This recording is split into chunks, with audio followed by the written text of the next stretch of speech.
In the dark forest, heavy rain poured down without stopping. A vision appeared, a lifeless schoolgirl lay there, her chest still, her face pale. With it came the sad voice of a father. "My daughter, I'm sorry," he said. His eyes filled with deep regret and sorrow.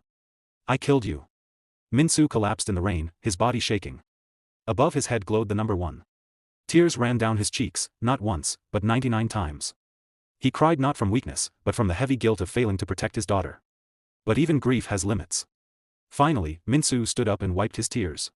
There was one last chance. The number 1 still glowed steadily above him.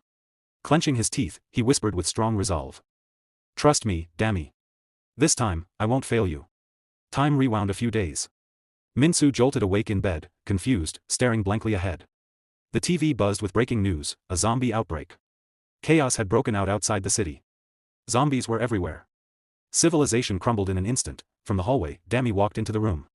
"Dad, what are you watching?" she asked casually.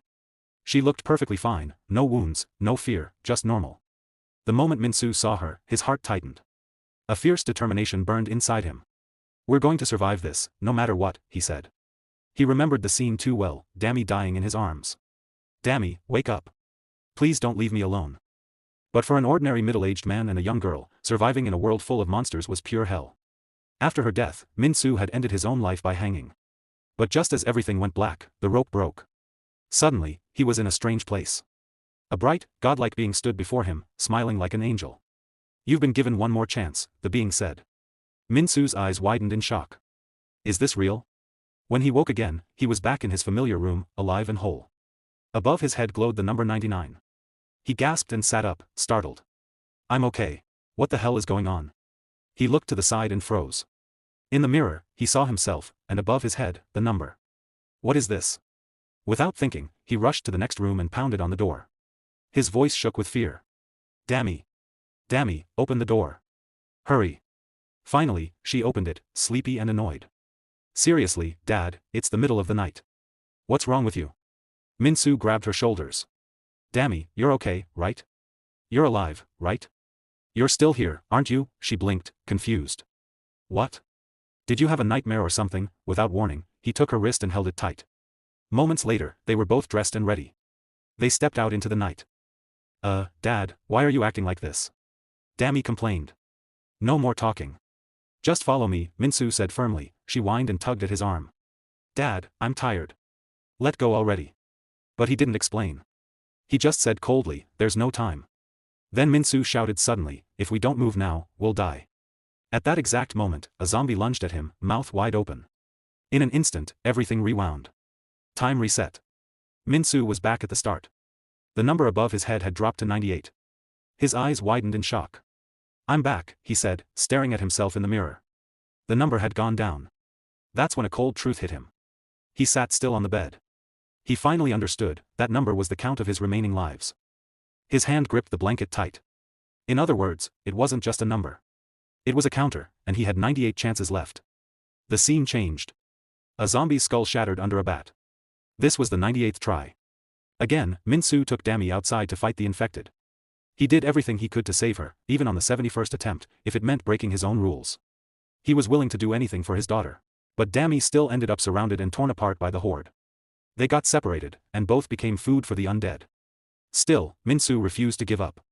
Clutching a knife, he stabbed and slashed with all his strength. By then, the number above his head showed only 50 chances left. Then another scene, one of the zombies had its teeth knocked out by Minsu. Now he had just 13 tries left, but he never stopped fighting. With a cold, blank face, Minsu struck down zombie after zombie. He raised his weapon high and swung clean, cutting one of the infected in half. Looking back, the ones behind him were already dead. But his face stayed empty, without feeling. Even with hundreds or thousands of chances. None of it mattered. The one person he was trying to save was already gone. Dammy had been infected. She was no longer herself. Her eyes were soulless and empty. She staggered toward him. Minsu looked at her, shaking. She whispered faintly, "Dad, help me." Her mouth opened wide, about to bite his shoulder. But suddenly, Minsu turned and hugged her tight. A weak father like him could do nothing but watch his daughter die again. Then he raised the gun to his head and pulled the trigger. In an instant, he was back at the beginning. Tears still clung to his eyelashes. As he opened his eyes, they spilled down his cheeks. The room felt familiar but empty. His eyes were hollow. Then Minsu sat up sharp, staring ahead. In the other room, Dami stirred from sleep, rubbing her eyes. She was groggy. She opened the door, still half asleep. What's going on, Dad? It's late. Why all the noise? Right in front of her, Minsu stood fully dressed, gripping a knife tight in his hand. The sight froze her. Her eyes went wide in shock. On Minsu's face was pure terror. Dad. His hand reached out slowly toward her. Then he pulled her into a tight hug. He held her for a long time, then let go slowly. Leaning close to her ear, he whispered, I promise you. He held Dami close again. And spoke with strong resolve. Even if I have to fail 100 times, 1,000, 1,000,000 times, I will survive and save you. Just believe in me. Suddenly, Minsu narrowed his eyes and shouted, Do you hear me, my daughter? Dami stood stunned, totally confused. Dad, she said softly. The scene shifted to the final attempt. Only one life remained. Minsu held his daughter in his arms. His eyes were empty. This was the 99th and last try. And at last, they had found a perfect place to hide. This spot, a joint military base, was guarded by armed soldiers. Survivors were cared for by the university hospital's medical team. Thanks to smart planning and pure luck, it had stayed safe from the chaos. Children played happily with their parents. It was a perfect shelter in every way. Minsu had lived the rest of his life there.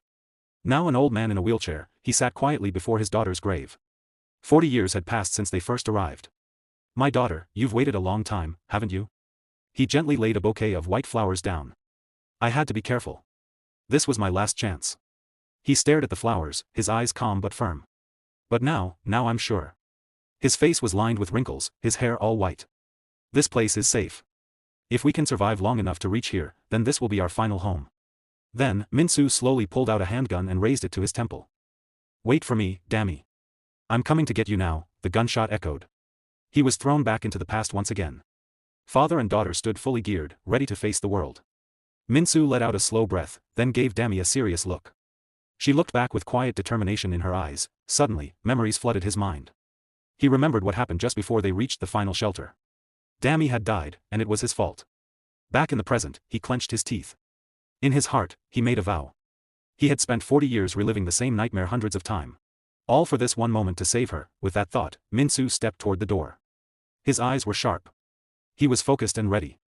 This time, I can't make a single mistake. But then something happened that he never saw coming. Outside, an endless swarm of zombies was approaching. They piled up like mountains, swarming together and rushing toward his house. This happened on the veranda, the anomaly. Min stood frozen, his eyes wide with shock. In 40 years, he had imagined 1,000 scenarios. But he had never prepared for this. Flashes of past loops came to him. In all 99 tries before, nothing like this had happened. Now, the infected moved with scary speed, charging at him like hungry wild animals. Their twisted bodies and wild hunger overwhelmed him. Min could not move. He was totally stunned.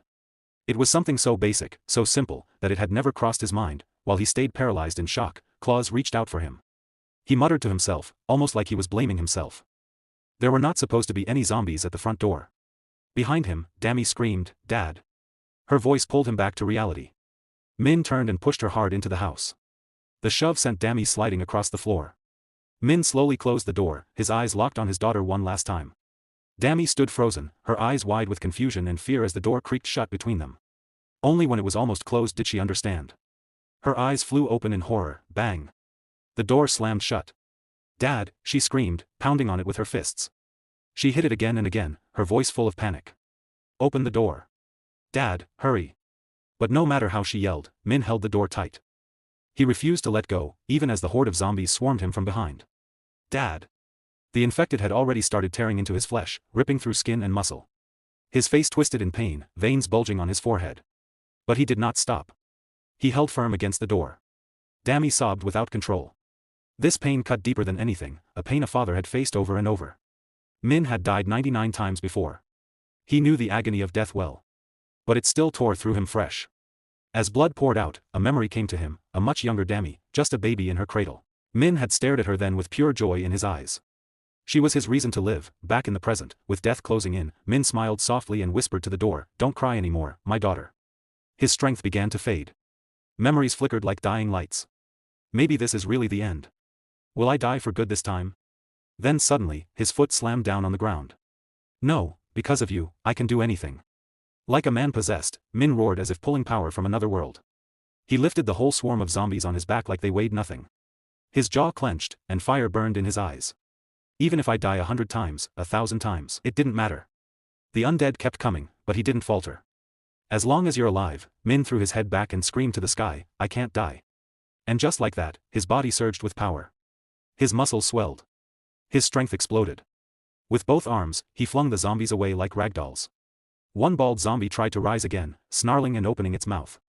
But Min, now almost otherworldly, zipped past it and cut off its head in a single swipe. One by one, he tore through them all. A blonde zombie lunged and sank its teeth into his shoulder, but it had picked the wrong man. Min snarled like a wild animal and bit the creature back, ripping its shoulder to shreds. At that moment, he no longer looked human, his eyes empty, his skin covered in blood. He fought on pure instinct. He threw a punch, one clean hit to the gut of another monster. 3 more zombies flew into the air, screaming. A single punch to the neck sent heads flying. Then another horde arrived, all eyes locked on one figure. Min stood there, muscles rippling, head bowed. His six-pack abs and strong arms were covered in gore. At his feet lay piles of twitching, lifeless bodies. He glanced over his shoulder. A red light flashed in his eyes, pure killing intent. The zombies froze in response. Inside the house, Dami had collapsed on the ground, worn out from crying and pounding on the door. Tears stained her face. She could barely move. Then the door creaked open. Warm light spilled into the room. She looked up, and there stood Min, but not as she remembered him. He had returned with a totally different look. Failure number 100, he said quietly, stepping into the light. And I've been given another chance. His body was torn with wounds, his eyes glowing red with something no longer human. But facing Dami, he still smiled. Don't worry, Dami. Even if I'm no longer human, I'll protect you to the very end. His voice shook with kindness. Despite everything, his love hadn't changed. Bloodied, half-beast, barely alive, he knelt down and asked softly, Are you okay, my daughter? It was already the 7th day since the zombie outbreak began. Night had fallen over Mapo district in Seoul, wrapping the whole city in darkness. In one dimly lit house, a soldier stood in confusion under a warm yellow light. What the hell is this? He muttered, totally baffled. Turned out, Min and Dami had made their way here. Instantly, the group of soldiers raised their guns toward the two of them. Who the hell are you? One barked, completely thrown off. This whole place is crawling with zombies. What are you exactly? And how the hell are you still alive, let alone able to get all the way here? A bald-headed soldier snarled, veins bulging across his forehead as he glared with bloodshot eyes. What? You need a bullet in the skull before you'll open your damn mouth? Suddenly, he froze mid-sentence. Hey, what's wrong with your face? Something flickered in his mind, a suspicion. Min was wearing sunglasses, most likely to hide his blood-red eyes. But the bald soldier seemed to be thinking of something else entirely. Wait, are you some kind of celebrity or something? Why the hell are you wearing shades? He asked, more annoyed now, but Min said nothing, staying silent. The soldier's irritation grew. At that moment, someone stepped into view, a woman from Team Tahoe. Her code name was Black Widow, but she was better known as former Captain Shahayari. She stood tall and commanding. And with an icy tone, she said flatly, Get lost. Hayari began walking toward Min, her boots echoing on the floor. There's no room left here, she said bluntly. Find somewhere else. She leaned in closer, her expression hard and hostile. Did you not hear me? I said, get lost. Then she suddenly paused, her face shifting to a mix of confusion and curiosity as she looked at him. At that moment, Min made his move, deliberately dramatic, like a scene from a Hollywood movie. He reached out his hand toward Dami. My daughter's been wandering the streets for a week now, he said. His voice heavy with emotion. Her asthma's acting up again. Can't you see how much she's suffering? Please, I'm begging you. Help me save my daughter. He shut his eyes tight, pouring every bit of grief and desperation into his words. If you won't help both of us, then at least take her. Just her, please. I'm begging you. Hearing that, Dami looked up at him. In stunned disbelief, Hayuri's face softened. She stared at him, lips pressed tight, then gritted her teeth until they shook. Even the bald soldier muttered under his breath. This guy's crazy. Then he stepped forward too. He thought maybe an emotional trick could sway their captain. Oh, now you're playing the pity card, huh? He scoffed. You think that'll work on her? But surprisingly, it did. Hayuri's eyes filled with tears. They ran down her cheeks, and snot started to drip from her nose. She turned away fast and gave the order. Let them in. Her voice stayed cold, her face blank. Don't get the wrong idea. I just need more people to guard this supermarket. Someone whispered, wipe your nose first. Gently. Minsik watched her walk off, back turned. The bald soldier followed close, still talking non-stop. He went quiet for a second, then smiled faintly. You haven't changed a bit, have you? He said. Captain Chahayari, leader of the surviving soldiers in Mapo district. A former officer who protected the Amar base, tough as a snake. But oddly, when it came to a parent's sacrifice, her strong will always cracked a little. Just then, Dammy burst out in anger. Dad! She looked fed up and started scolding him. What was that back there? That's not what we planned. He tried to explain quick. No, Dammy, it's not like that. Before he could finish, a nearby soldier yelled, you too. Come with me. Dammy slipped right back into her asthma act. But the soldier, worn out, snapped, stop it. Dammy clutched her head and groaned loud, making the man look annoyed. Quit fooling around, he grumbled. Minsik pulled Dammy into his arms fast. He looked down at her, worry growing in his mind. Dammy's condition is getting worse than usual. She needs rest soon. If not, it could turn bad. This mess came from two things, the event from a week ago, and his own weird, changing body. Minsik had been bitten by zombies but lived. Not just lived, he was strong enough to beat them. A scary thought hit him. My body's so different now, it feels like a stranger's. I'm not the same guy anymore. What if I've already turned into one of them? Scene change, a Mapo Jang supermarket branch. The best spot for survival in the early outbreak days. Fully stocked with key supplies. The last place with a working defense team. Minsik scanned the area. He glanced at one corner. She'll be safe here, he thought, feeling better as he watched Amy.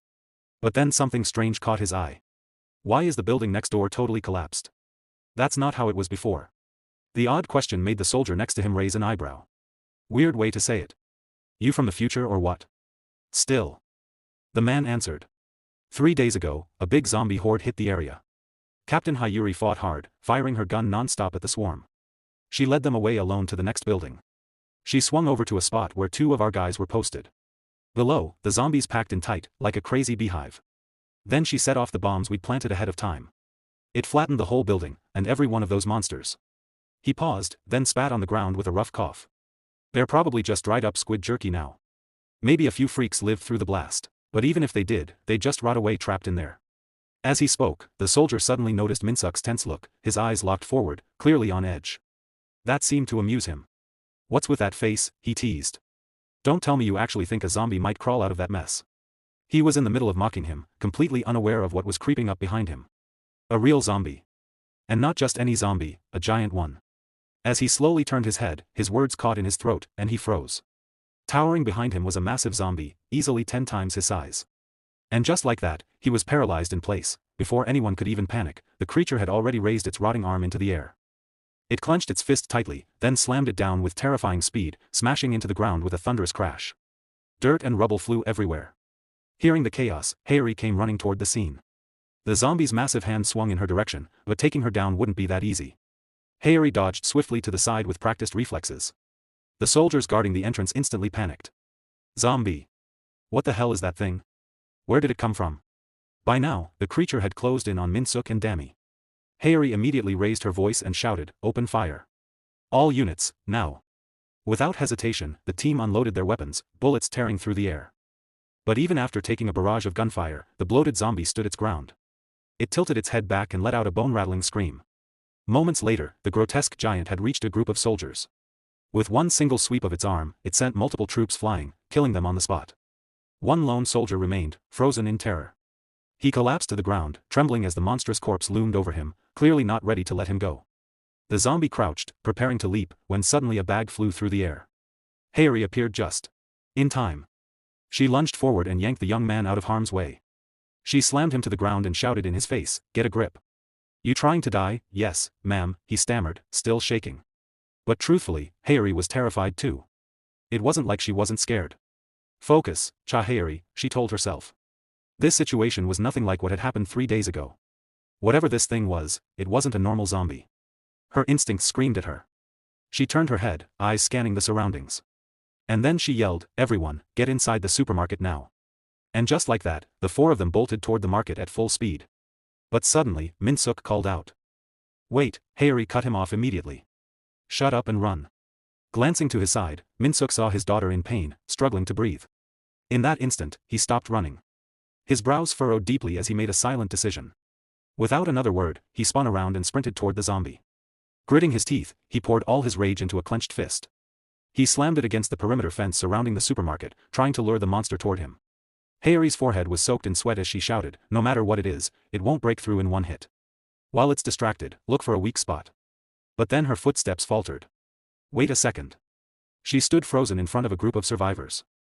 Why were there still people on the first floor, from elderly folks to children? Everyone looked terrified, too scared to even move. The evacuation should have been completed by now, she thought, confused. Skidding to a stop, Harry cursed. Damn it. Then she turned around, face firm with resolve. I'll draw its attention. You three get inside now. But as she looked up, she noticed something. Dami was standing alone. Harry shouted, why are you by yourself? Where's your father? Her eyes widened.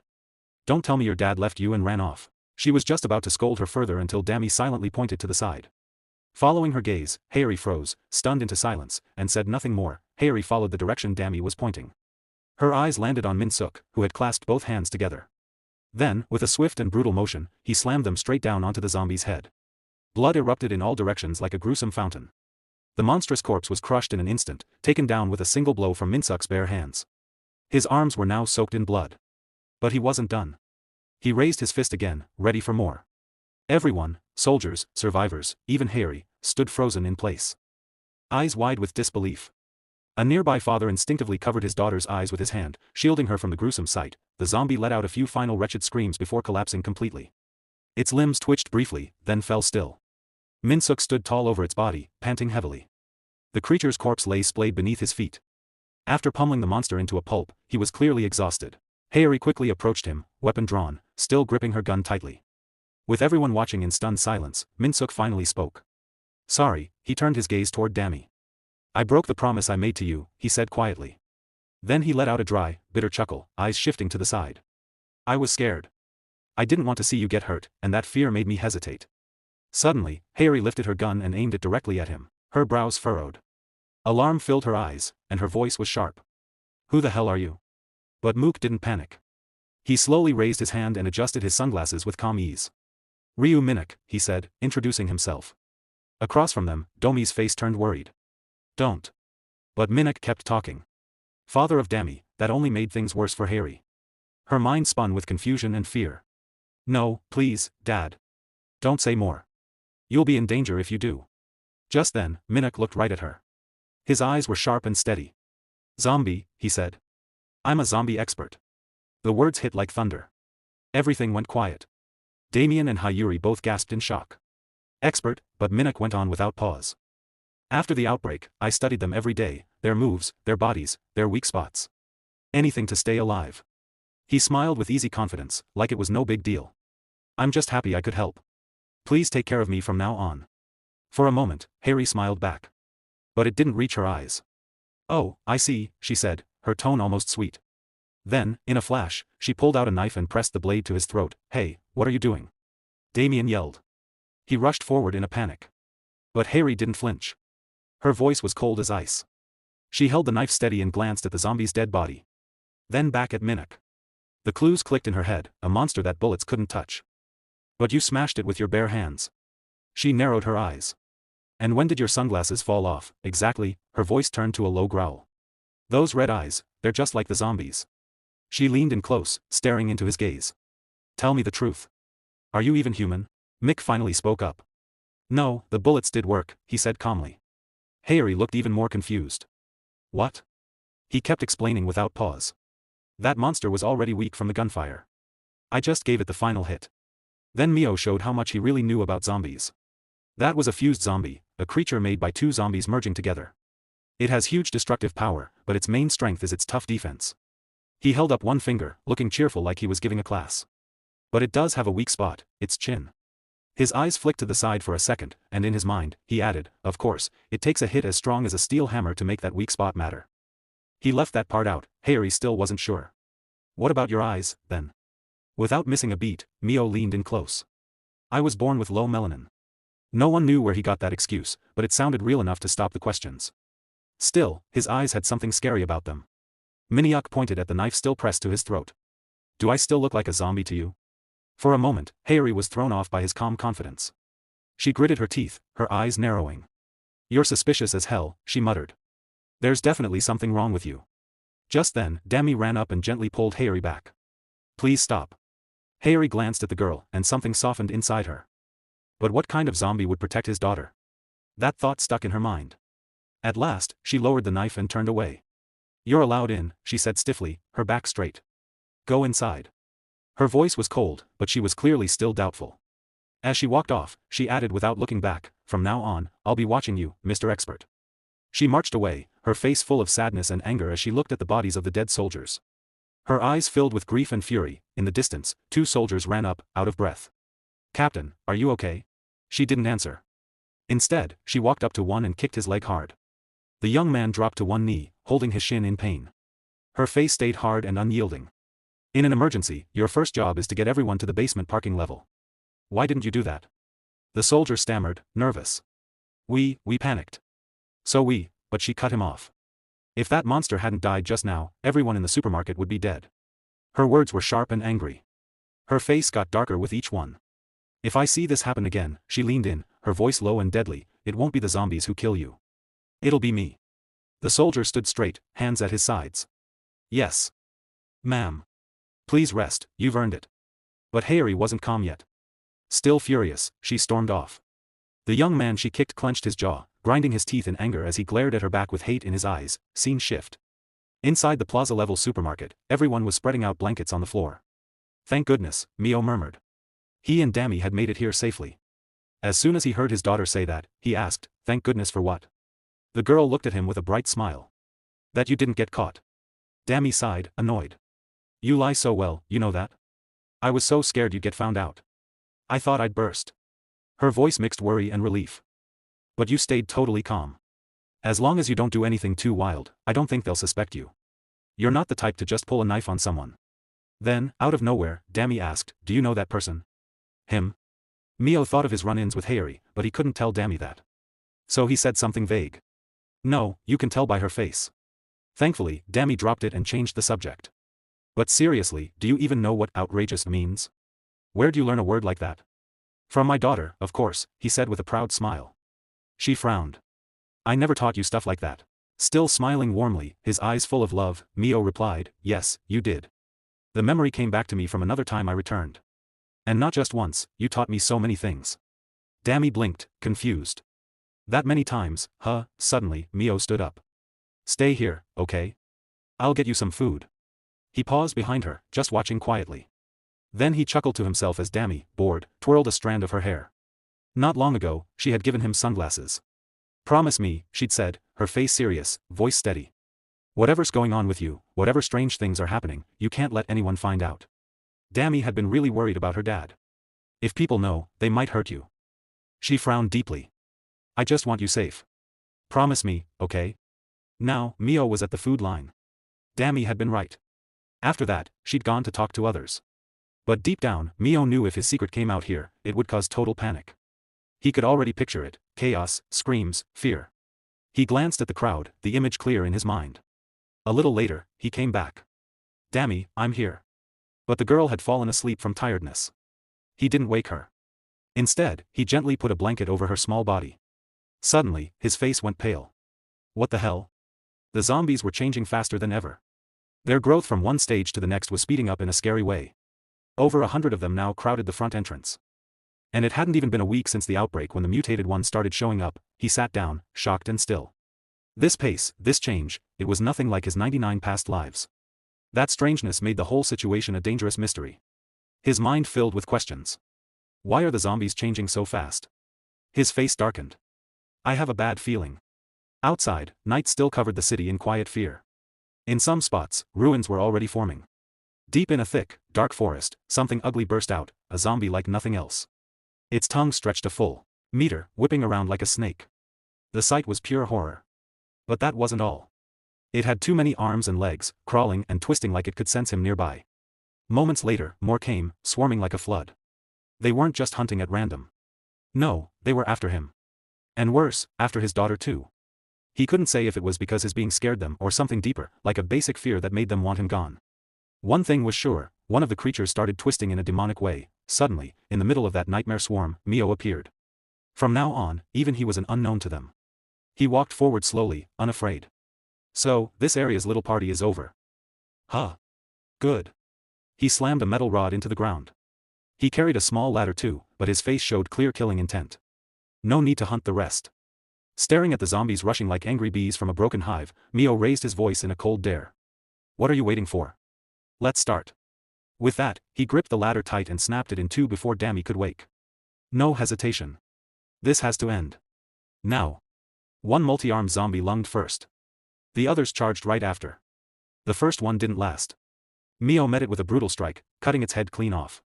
Without stopping, he threw the head back at the horde. With just 2 iron rods, he fought like a whirlwind. Zombie after zombie fell. None lived through his anger. But one got close and sank its rotten teeth into his shoulder. With a hard pull, it tore his arm off. Yet he didn't panic. He planted his feet, then jumped high into the air. Right there, his cut arm started healing, muscle, bone, skin growing back in seconds. In that moment, he looked more like a demon than a man. He clenched his fist, his eyes glowing red like hellfire. Then the attack began. Punch after punch, hit after hit, Mio turned the fight into a massacre. Out of nowhere, more twisted things slithered from the ground. Long, ghostly creatures like killers turned zombie. They circled him, mouths wide and unnatural, spitting thick purple slime. Suddenly, a blast ripped the ground open in the swarm center. Rocks and dirt flew everywhere, tossing the monsters like toys. From the smoke, Mio launched into the air with 2 metal rods, then slammed down like a falling star. As he hit, he swept them all in one move. Then, as if from thin air, he pulled out 2 sharper weapons. In a storm of cuts, he ripped through them. Not one got away clean, each took at least 2 or 3 deep wounds. Soon, he wiped out the whole pack. Now, only the first beast remained, the multi-limbed one. It struck first. 6 arms reached like snakes. Claws wide to rip him apart. But Mio was no easy target. With one huge stomp, he crushed its skull. The thing screamed in pain, mouth gaping, letting out a sharp wail. Oh, shut up. Mio snapped, his ears ringing. He slashed and took its head off. With the last blow done and the horde gone, Mio's face stayed the same. No change, just deep fury. Burning anger still lit his eyes. Before long, dawn broke. Inside the supermarket shelter, most people still slept. Their spots hadn't moved since last night. Only now did the little girl start to wake. Dammy opened her eyes slowly, stretched, and yawned softly. Her gaze wandered the room, then stopped. Mio had come back sometime. He looked freshly washed. In clean clothes, holding a warm meal for her. My little girl's awake, he said with a soft smile, setting the food by her on the floor. Come on, eat. Mio looked at his daughter, his voice full of gentle love. You must be hungry, right? Dammy blinked in mild surprise, then smiled back, her face shining with pure happiness. Yes. Outside, morning sun poured through the air, warming the ruins with gold light. Meanwhile, in a side room, loud voices rang out. Are you kidding me? Inside were Hayuri and one of her soldiers. The young man reported fast. I swear, I'm not. It's true. He sounded honest, desperate. There was noise, loud noise, between 1 and 5 a.m. yesterday. The captain heard it too. From his words and the scout team's morning check, all zombies in that area were dead. Gone. Hayuri slammed the table, eyes on fire. What the hell are you saying? You're telling me they killed each other, the soldier stuttered. Shaken. I know it sounds crazy, but I saw it with my own eyes. Hayuri narrowed her eyes at the map on the table. Every single zombie in that zone, gone. Wiped out in just 4 hours. What the hell is going on? She muttered. Then something in the data caught her eye, a paper nearby. Her eyes lit up with sudden understanding. Wait. You're saying. She stopped and barked an order. Gather everyone now. The soldier looked puzzled but saluted. Yes, ma'am. Hayuri's face was tense, dark. From this moment, we start evacuation. We're leaving the mart. Elsewhere, a man pressed his face to the window, eyes wide, breathing hard. Ha! This is real. Outside, the streets were empty. No zombies, just dropped bags and empty houses. Those bastards, they're all gone. Someone nearby turned, confused. They've really vanished. A woman stretched her neck and called, I heard it too. Clear as day. The usual sounds, the soldiers' talk, the undead howls, were gone. Vanished. Everyone in the shelter burst with joy. The zombies are gone. We're safe. We made it. Even Dammy heard the noise. She turned to her dad. Dad, it seems the zombies are really gone. But Mio didn't reply. Instead, he quietly put a helmet on her head. His face turned deadly serious. Dammy, he said, voice low but strong. Listen close. No matter what happens, do not take off your helmet. Got it? She blinked, puzzled. What do you mean, no matter what? Right then, Hayuri's group came near. She raised a megaphone high, facing the crowd. Her voice boomed clear. This morning, though we don't know why, we've confirmed all zombies in this area are gone. The crowd exploded in cheers and happy yells. Woo. It's true. We're alive, but Harry wasn't done. Her face grew serious. So, we're starting evacuation. We'll leave the mart. The mood flipped fast. Evacuate? What? No way. Did she say we're leaving? The zombies are gone, why now? Harry stayed calm. 3 days ago. Just before we lost contact, we reached another unit, the 2nd Armored Brigade. She paused to let it sink in. They're in Ganji province. As far as we know, they're the only army left here. They have a full set of armored trucks, enough soldiers for a brigade, and room for civilians. The news just sparked more fear. We're leaving on one radio call. How do we know it's real? Harry didn't waver. No need to worry. I know exactly who called. Code name, Blue Hawk. If it's him, you can trust it, no doubt. But even with her sure words, the crowd wasn't convinced. Trust my ass, someone muttered bitterly. You're really asking us to leave based on some old, broken radio signal? What? Are we heading to safety or a death trap? The tension built fast as voices argued back and forth. We have to go. If the zombies come back, we won't survive another attack. No way. I'm not leaving. Someone yelled in defiance. What if the zombies never return? Then what? Suddenly, another man threw up his arms and shouted in anger. See? I knew this would happen. He turned to Harry, glaring. This is just what I expected, an emotional, reckless choice. Now tell me, would a man in charge act like this? Huh? Am I wrong? Her face darkened. She was furious. What did you just say? Right then, a calm but strong voice cut through the noise. Someone stepped forward and answered clearly. It was Min-suk. He walked toward them steadily, each step sure. The zombies will come back, he said flatly. The young man spun toward him, scoffing. And who the hell are you to say that like you know? Harry spotted Min-suk clearly now. She muttered in disbelief, the expert. Someone next to her repeated it, confused. Expert? Min-suk's eyes locked on the young man. His voice was low and steady. Staying here is like serving yourself up on a plate for them. Is that what you call survival? In that moment, he wasn't just a man. He felt like something more, a presence that made your skin crawl. Like looking into the eyes of death returned changed. The young man in the green cap flinched. The cold look in Min-suk's eyes chilled him deep. Wordlessly, he backed away, his daughter trailing behind, puzzled. Dad, what's wrong? She asked softly. But another man stepped up in front of Min-suk. Okay, then what? If we go with the military, can you guarantee we'll survive? Min-suk answered without pause. No, I can't guarantee it, the man laughed loudly. See? All talk, no answers. But Min-suk stared him down and replied calmly. Then let me ask you. You're saying you won't follow the military. Without the army protecting you, do you think you'll survive? The whole crowd went dead silent. The yelling and arguing stopped at once. The air felt heavy as the truth hit home. One by one, people started to agree. Now that I think about it, Captain Harry is right. Yeah, if it weren't for the soldiers, we'd be dead already, more voices joined in. Let's go. They've kept us alive this long. No reason to doubt them now. The crowd began to chant, let's give them a chance. Trust the military. Trust Captain Harry. Harry stood frozen for a second, caught off guard. In a flash, Min-suk had turned the mood without even trying hard. She glanced at him. Eyes narrowing in confusion. Just who is this guy? She wondered. Then he spoke up. No need to thank me. She snapped back. What? I never thanked you. That made him think of times he'd convinced people under worse conditions. I'm used to this, still, Min-suk held out his hand to her. Besides, he added with a warm smile, I'm doing this for me and my daughter. His open hand reached toward Harry with quiet trust. Because I believe if anyone can do it, it's you, Captain. Her body went stiff at his words. For a moment, she stood still. Then she snapped back to her commanding self. From this moment, we start the evacuation plan, she shouted into the megaphone. This is Captain Harry. I promise to get every one of you out safely. Moments later, people filed out of the building. Soldiers stood ready, eyes scanning, guns in hand. Military trucks and buses rolled out in a tight line, one after another. In one vehicle, Dami looked annoyed. Still wearing her helmet, she sat next to a stranger. Around them, soldiers watched closely, eyes on the surroundings. In another truck, Harry stood up, peering out the windows. A distant whistle echoed in the night. A road sign appeared from the shadows ahead. The young driver chuckled. Haven't crossed the Han River in a long time. Feels unreal. But Harry replied coldly, eyes fixed ahead. This is where things really start. Suddenly, someone beside her yelled, Corporal Shin. Right in front of them, a zombie appeared, then more. Dozens poured from the dark, charging with hungry, twisted rage. Harry called over the radio right away. Zombie spotted. Start combat procedures. Civilians and transport units, stay to the right. Combat units, move left. The vehicles split and turned different ways. The fight began. First zombie trait, Harry shouted. Their hearing is sharper than their sight. Soldiers tossed empty cans to one side.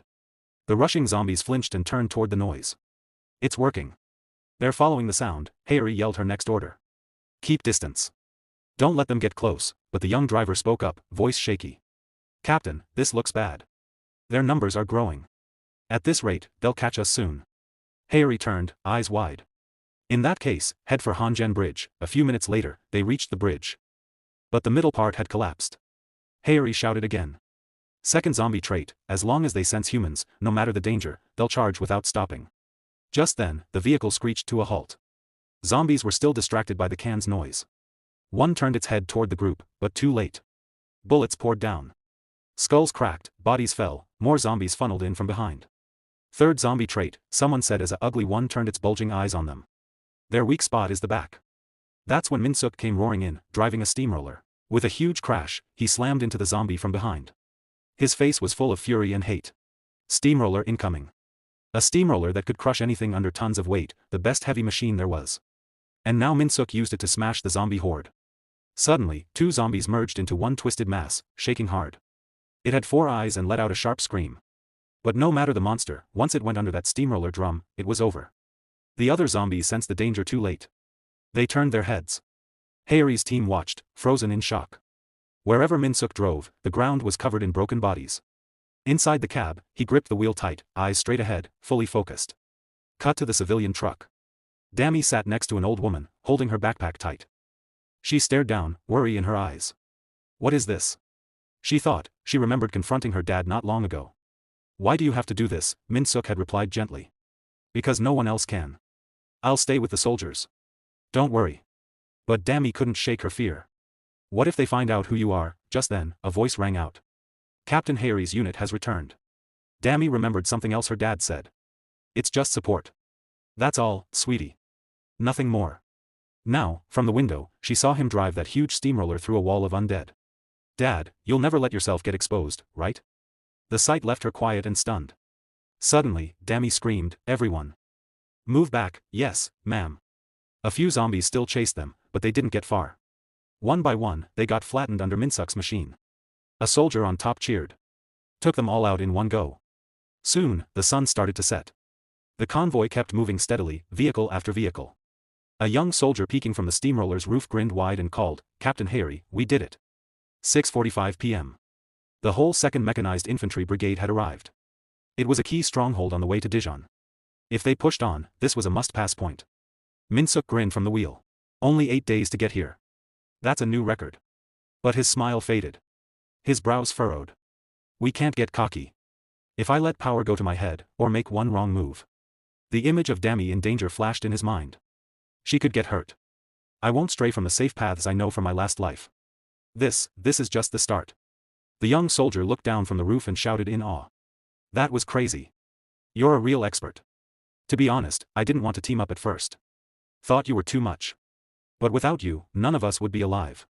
Another person stepped from a vehicle and eyed Min-suk curiously. We found that machine. Never thought anyone would drive it. What did you do before all this? Manual labor. Min-suk said with a light laugh. Nah, I just learned how. That's all. In this world, knowing more helps you survive.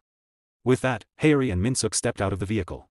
I'm just glad everyone made it safe, Harry said as she stretched her joints. Surprisingly, she thanked him. Hearing that, Min-suk puffed up a bit, following her with a smug grin. Wait, what was that? That last part. Annoyed by his teasing, Harry whipped around and barked, You're so noisy. Up ahead, waiting for them, stood Sergeant Lee, the commander of the 1st Company in the 2nd Mechanized Infantry Brigade, and another soldier. He smiled warmly and greeted her. Captain Harry, we've been expecting you. That caught her off guard. You know who I am? She asked. He quickly explained. Yes, ma'am. We were told that with your skills, you'd definitely get here by today. That's what Colonel Cha said, he added. Her face changed the moment she heard that name. Colonel Cha, she repeated under her breath.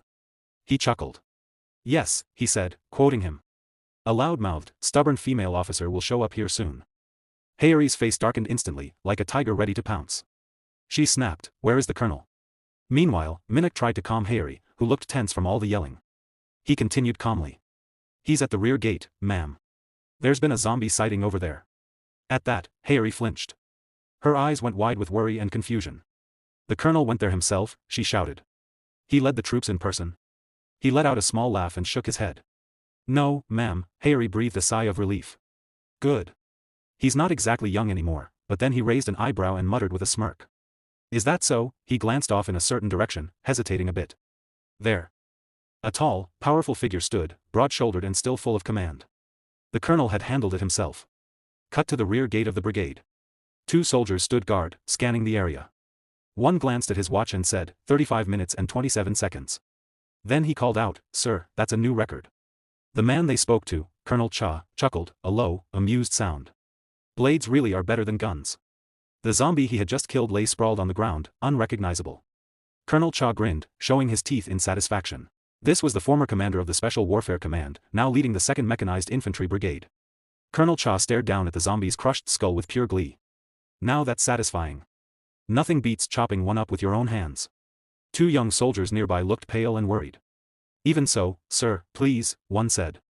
Next time, use a gun. We're right here. What if you got bitten? Cha just burst out laughing, louder than before. Me? Bitten by these pathetic corpses? Don't make me laugh. He leaned in close to the zombie's lifeless face. Then, without looking away, he asked, So, what's the combat strength of this one? He turned to the young soldiers and barked. With your weak fighting skills, how are you going to help anyway? All you do is get in my way. The 2 soldiers exchanged a helpless look. Harsh, sir, one said. That's harsh. Yeah, but he's not wrong, the other replied. Can't argue with that. Cha winced and rubbed his shoulder. Ugh. My back is killing me. Whoever said old age spares no one was right. His eyes darted to the side. Is there really no one out there worth a damn besides this pack of useless kids? And yes, those same useless kids definitely heard him. Just then, a huge zombie slowly rose behind him. Cha turned, one eyebrow raised in mild interest, not a hint of fear. He stared it right in the eyes and said calmly. Huh? You still alive? The creature let out a guttural growl and lunged straight at him. But it got flattened mid-air by Minnick, who charged in like a steamroller out of nowhere. The 2 young soldiers jumped back in shock. What the hell was that? Cha narrowed his eyes, gripping his weapon tight. He stared ahead. Someone like me only needs one glance. But this time, even I was surprised. His eyes widened as dust and steam cleared. Minnick stepped forward slowly. The killing intent coming off him was thick and heavy, like a storm. So, what's the combat level of this one? Cha muttered. Minnick spoke up, his voice calm but sure. Nice to meet you all. I came here with Captain Harry. My name is Ryu Minnick. I heard about the trouble and came to help, but before he could finish, Cha raised his weapon and swung it down hard, aiming straight for Minnick's head. Minnick moved in a flash. He dodged. The soldiers nearby cried out in shock. Colonel. What the hell? Did you just attack a civilian? One choked mid-sentence as he stared. No way. What is this? Minnick was holding the blade steady with one hand. Just, holding it, they looked up and shouted, Colonel, but Cha wasn't backing down. His anger burned hot. Everyone, fall back. Sound the red alert now. He stared into Minnick's eyes, which glowed blood red. In a voice full of warning, he declared, This guy is a monster. Minnick let out a quiet sigh. Can't fool those sharp eyes of yours, huh? Then he called out loud and clear. Cha froze in disbelief. What? In that same moment, Minnick twisted his wrist and shattered Cha's blade with pure strength. The broken pieces flew through the air. Cha's hand, still holding the weapon's handle, hung frozen in place. Minnick bowed his head a little. I have to stay here. And to do that, I need your trust. But words alone aren't enough anymore. Cha stared at him, stunned, unable to believe his eyes. Minnick raised both fists. He shifted into a fighting stance, ready for what came next. Then, let me show you who I really am, in the language you understand. Bestial combat rules.